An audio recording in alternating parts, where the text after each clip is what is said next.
How's it going, everyone? Once again, this is Jose Trujillo. Just time for another little video here while I'm picking up my son from school. Look, artists out there, be careful, okay? Here's the thing.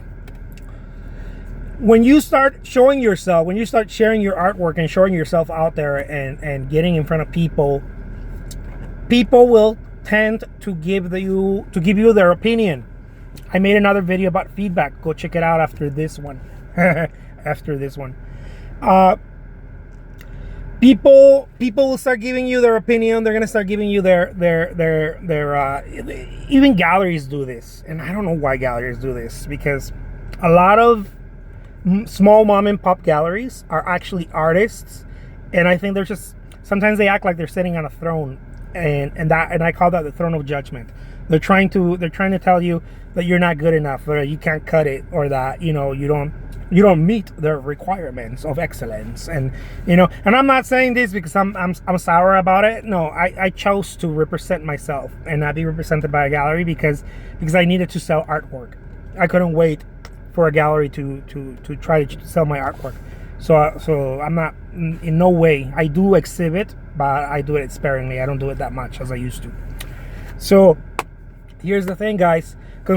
They try to give you constructive criticism. Be very careful with that. The whole idea of constructive criticism, it's just a bunch of BS. It's people trying to get on their high horse and try to tell you that what you're doing it's not good enough and all that. And there's a lot of info out there. There's a lot of people saying, I see that online all the time. People saying it's okay, to get constructive criticism so that they can guide you in the right direction. Who the hell is guiding you in the right direction? Who are they? What authority do they have?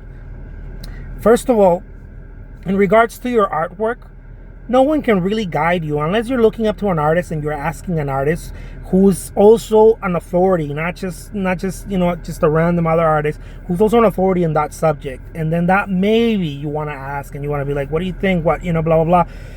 But because that artist might know more in their more experience, right? They actually know something because of experience, not because of some theory or they read it somewhere or whatever.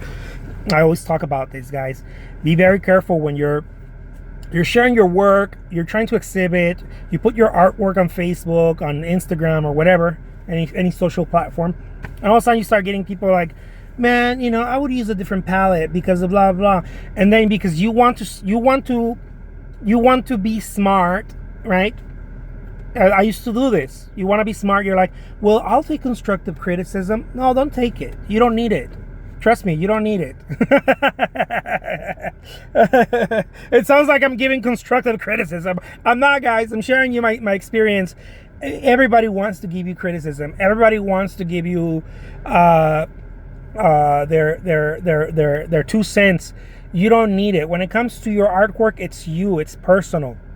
What I do talk about is how to approach, and with what force do you need to approach, because many times we lie to ourselves. That I talk about, and that artists tend to ask me about that because they know that I've been painting for over 20 years, and I know what it takes to get the product out and to talk to people and to exhibit and to sell the work, and I have some experience with that. I don't know the whole thing. I'm on my journey, but I may know more than someone else. I may know more than someone who's just starting. Let's put it that way. So I'll leave you with that. The name is Jose Trujillo. Thank you so much. Take care. Bye bye.